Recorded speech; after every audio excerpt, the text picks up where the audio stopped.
Hello everyone, I am Trey Rich and you are watching The Buzz. Today we are going to do the show a little different as we are practicing social distancing in this crazy time.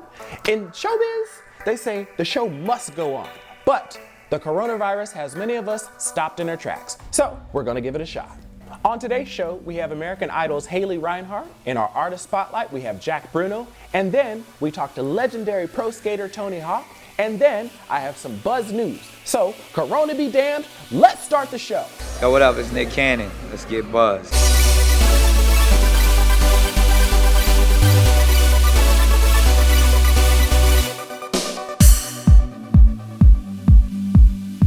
During this time of home quarantine, Reinhart wanted to share her tribute to Janis Joplin with her song Piece of My Heart in the hopes to spread some love and inspiration. We got a chance to talk to Haley to give us some insight on her song as well as how she's holding up during this crazy time. Let's take a look. Hey guys, this is Danielle DeLate for The Buzz, special home edition coming to you from Australia. Here with Reinhart. How are you? I'm good. How are you? Good, thank you. Now, this is a crazy time we're in at the moment with coronavirus, and I know that you're supposed to be on tour. So how has this all been affecting you?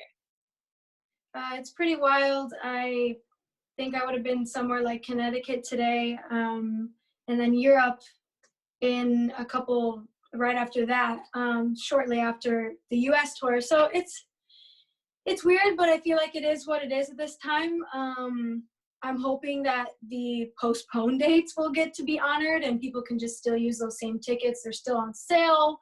It's just, there's a lot of question marks, flying around. So it's hard to tell what exactly, will happen in the near future. We'll see. Have you got a postponed date? Because I know a lot of artists are moving it to the end of the year, but have you got a tentative date for now? Yeah, the US is supposed to start on July 30th and go through August. And at this point it sounds scary because they're continuing to, delay and push our quarantine date. So I don't know. I think that Zoom and all these things are awesome because we're really able to connect more and still do interviews and cool things like this. So thank you for having me, Oh, it's a pleasure. It's interesting, with having this time at home and with technology, will you be using that to connect with your fans and doing some live performances and things like that, or creating more music? What are you doing in this time that you have now at home? Yeah, I think that I want to continue to do things like stage it and perhaps sign up with a couple more companies to be able to send fans messages and videos and take their requests and things like that. And, especially when you have a single coming out, you're just like, I want to connect and I want to reach out and show people like I'm still working hard. I mean, I just bought a house like a year ago, so it's been nice to like unpack and get kind of creative and, start this flow in my own space. So I want to keep writing music too and get creative. And we do have to talk about that new release you have coming up, Piece of My Heart. And it's a song that you actually performed on American Idol. And why was it important for you to release this new rendition as a tribute to Janis Joplin? So I have been performing the song even prior to Idol. I have this crazy upbringing with my parents' band of like 45 years together, and they're still playing music. So I've been watching my mom and looking up to her singing this song since I was like an infant, and I started singing it with them on stage at a really young age. So this song like has really, really just grown with me, and it has a very special place in my heart. So, and from Idol, I mean, I always have people requesting to still do those songs from back then. So it's nice to kind of bring it full circle, and rock and roll is such a big part of who I am, and I do a lot of different styles, jazz and pop and different things, but rock and roll is definitely something that I want to continue to do and also bring to younger generations and show them, some music that they might not be exposed to growing up or right now in today's age. Yeah, and what was it like working with your parents in the studio?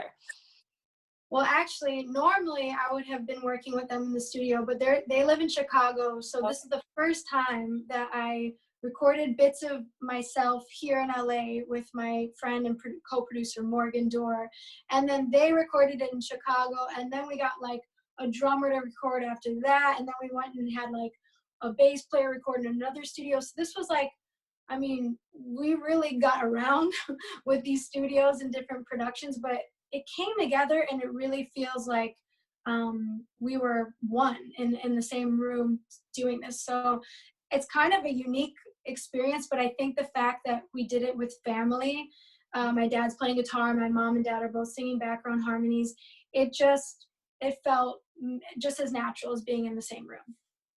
Oh, well, I love that you've got your family on this, especially during this time where, you know, if we're lucky enough to have time with our family, you know, to bond and things like that. So it's, you know, having that bit that makes it extra dear to your heart, this song with them on it, and sharing that with fans, I think that's a beautiful way to connect.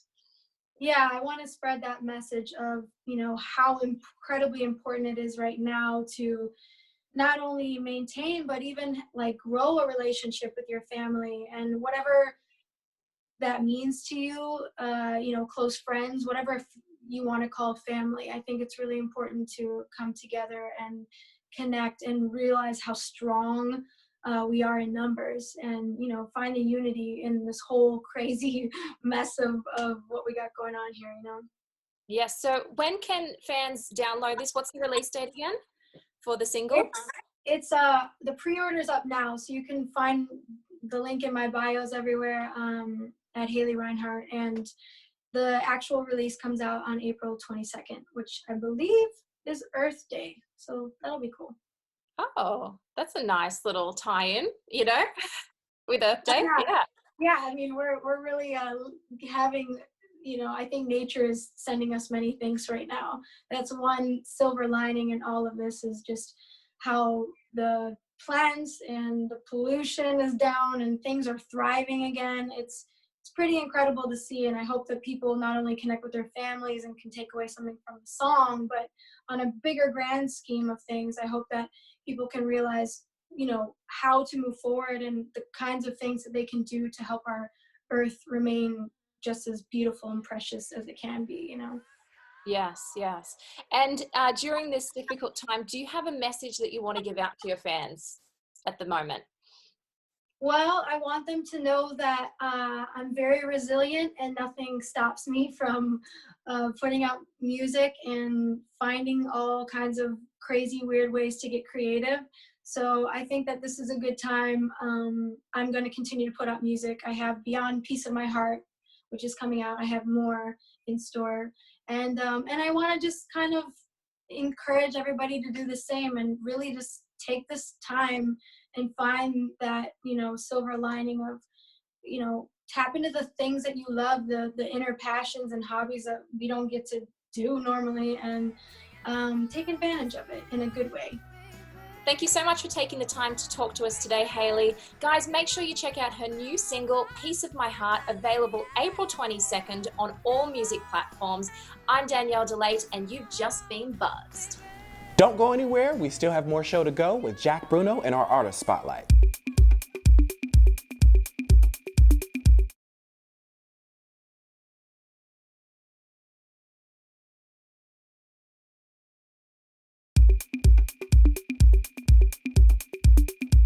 Rising singer, rapper, and producer Jack Bruno, known for his own punked up and gothed out style of hip hop, recently dropped his new single, Someday. He stopped by the studio to talk about new music and how he found his sound. Let's take a look.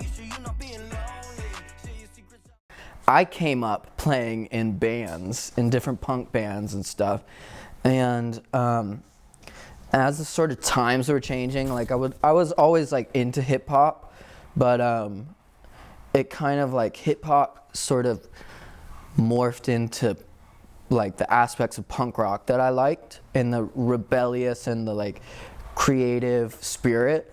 And I've always really loved writing lyrics. Lyrics are something that I just like, you know, I don't know. It's how I keep track of my emotions, because like I don't really even know what I'm going through until like I can't clearly say it until it's in a song. Hi, my name's Jack Bruno, and you're watching the Buzz Artist Spotlight. cloud shit, stupid shit. Done with all this stupid shit. Took you out and made you rich. Hit it once, won't hit again. Don't hit a split. You been talking stupid shit. You a fucking hypocrite. Drop a penny in the shit. Got me feeling dangerous. Get off at your station, bitch. Might pull off and hit a lick. Tell it to your mama, bitch. Got no time for drama shit. Only got time for excellence. Only make time for brilliance. Out the ring like wrestling. I might have to check a bitch. It took a minute. Like, it took a minute of just writing stuff, and it just got to a point where I think to be like a great artist, you really have to trust your own opinions, because you're gonna hear, in the internet age, you're gonna put something on YouTube and you're gonna hear every comment good, every comment bad, everything that people can throw at you, they're going to do. And to make it far in your career, you have to trust your own opinion. And that's the thing I learned, like, early on. It's like, if I listen to, like, why do I care about, what some random person online has to say about my music? I don't know that person. There's certain people, I'll take their opinions and I'll, I've worked with Hit Boy, he's a friend of mine. Like, if he gives me his opinion, I respect his opinion. I like the music he makes. He's a cool dude. I'm gonna listen. I'm gonna take that in. But even with that, at the end of the day, the only opinion I have to live with is my own. And so when I was making music, as soon as I just felt like, like I've hit a certain point where it's like, this is ready, I want to go stand behind this, and it doesn't matter what happens, like, I love this, It's just like a feeling of, like, you're so excited about the music, you get to a point where you're just like, nah, like, this is it, let's go. You say you wanna see me, we can link, but you don't make it easy. Hesitate, cause you could be a phony. Why wait? Cause now you're leaving most of your stuff in my place. Now I'm saying you're the only one I want. You sure you're not being lonely? Share your secrets, I won't judge you, you can tell me. Make the time for your drama and your story. Tell a lot of boring stories about your girlfriends, how they're always on the prowl for a rich man. Everybody's got a few fake friends, but where you gonna be when that shit ends? So come around again. I had come back from a tour last year, and I had a couple mixtapes out already that were more just straight hip-hop, like, energetic stuff. And when I got off this tour last year, I wanted to, I was like, I really want to embrace my old, being in bands and, take stuff from that time period. And, the first band, the coolest band I could think of off, top of my head is, bands like The Clash, The Strokes. And I was like, The Strokes. I'm like, what would they do now? If they were coming up, how would the Strokes be, that energy be modern, Because I don't think it would be a band, because, I don't know, I don't really listen to any modern bands. There are, but I don't know them. So, and I'm, the first one to be go rock bands, but I think it's just more about the person-to-person connection now, music, And so I was like, well, it's just more of the attitude of the Strokes and the stuff like that. And then I started thinking, going on tour with a lot of big rappers nowadays, you see so many young kids. I'm like, well, a lot of these kids haven't ever heard of the Strokes. And then it's like, how can you put a modern twist on that? That was the angle musically. Mm-hmm. And that took a while because I really wanted to do it right. I was like, this could go really wrong or it can hit the mark. And I think taking time with it, it hits the mark. And then lyrically, it was just what I was going through at that time, which was I took, the Someday lyric of from the Strokes, and then I put it I was at the beginning of a relationship, so I went through this should I go in or should I bail? Should I jump ship because it might go bad, or should I just go in? And I was having this internal conflict of what to do in my life, and it's like some days like I want to go full, you know, romantic, got a lover boy tattoo on my head, you know, and then some days I'm like, nah, it's about the music. I don't want to commit myself to someone and then it not work out. But you know, I think, and it's funny now, I'm at such a different point in my life from when I originally wrote that, because now it's like I actually did go in that relationship. I was committed. It ended terribly. I got out of it and I'm fine. And I like look back and I'm like, no, that's great. It's a great experience, you know? So I don't think I could even write that song now, you know? But it was really just, it was influence on what was going on with my life. And then I took that someday, and you know. I'm on Instagram, Jack Bruno Music. I have Twitter, I don't use it, so don't waste your time. Got a website, if you're into websites, you know, jackbruno.com or Jack Bruno Music. I'm not really sure which one. But Instagram, you know, Facebook, YouTube. I'm on the YouTube, I'm on TikTok, you know, making little videos for little kids to, you know, dance to, you know, that's me on there. Yeah, I'm all over. I'm on all the normal stuff, but it's usually Jack Bruno Music is my like name. Hi, my name's Jack Bruno. You've just been buzzed.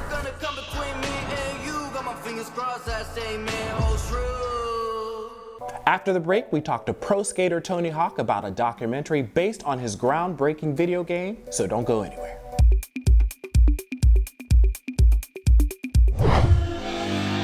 What makes a great song? Something that's unforgettable. Songland is the place to find those records. All these other shows better watch out, cause this is like, so good! Yes! Yo, she gets it. I'm hoping to hear something honest. I'm hoping to hear something that surprises me. You guys have a future.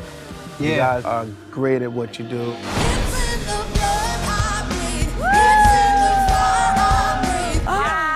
I love it. That is incredible, wow.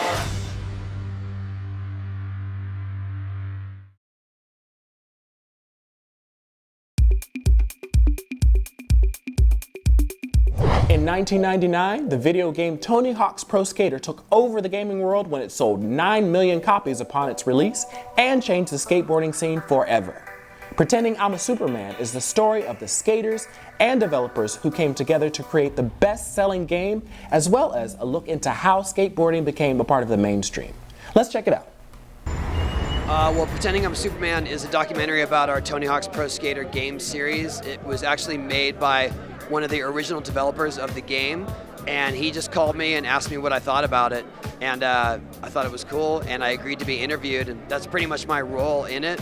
I'm not a producer or anything, but I think he did a really good job in honoring the legacy of the game and showing how it opened new doors, and I think fans of the game are going to love it. I've played video games since their inception. You know, since going to arcade, playing Pac-Man, Missile Command. I was an arcade kid, really. Skate games were rare.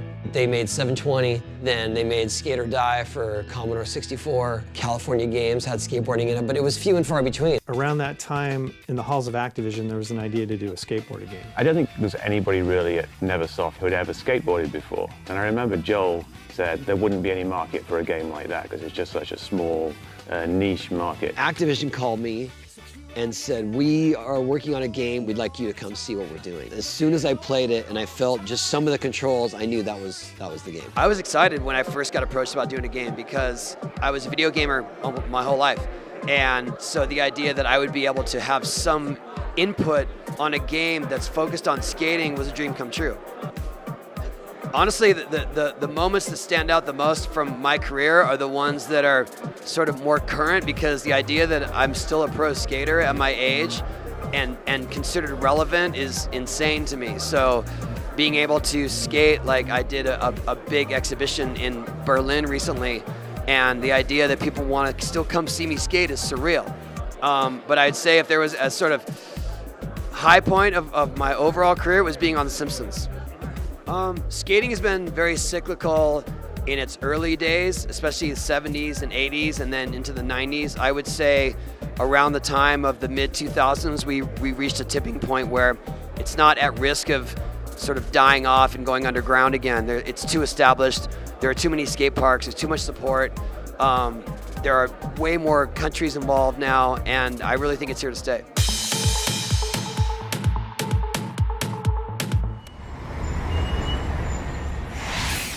Hey everyone, I'm Trey Rich, and here is the Buzz News.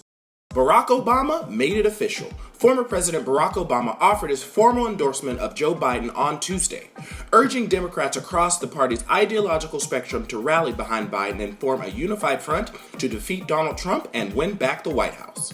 Obama, in a lengthy video taped on Monday, posted on Tuesday, celebrated Biden's character and resilience, touting him as the right kind of candidate to lead the country through a crisis like the ongoing coronavirus pandemic. I'm so proud to endorse Joe Biden for President of the United States. Choosing Joe to be my vice president was one of the best decisions I ever made, and he became a close friend. And I believe Joe has all the qualities we need in a president right now.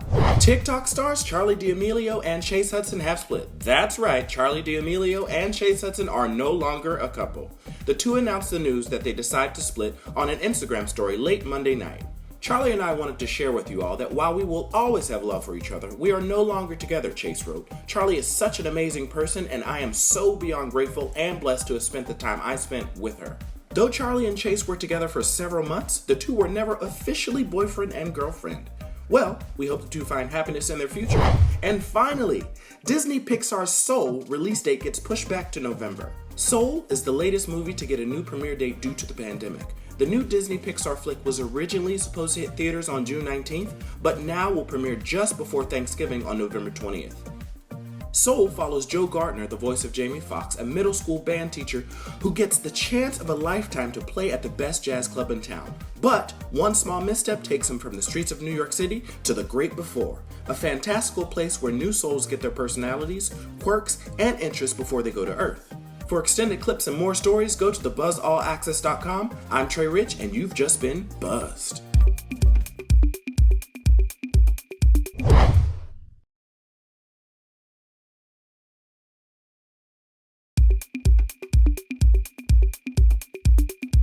That's all there is. Thank you so much for joining us. Special thanks to Tony Hawk, Jack Bruno, and Haley Reinhart. Don't forget to like us on Facebook, follow us on Twitter, and double tap us on Instagram, all at buzz_access. For more stories and extended clips, go to thebuzzallaccess.com. I'm Trey Rich, and you've just been buzzed. Make the time for your drama and your story. Tell a lot of boring stories about your girlfriends, how they're always on the prowl for a rich man.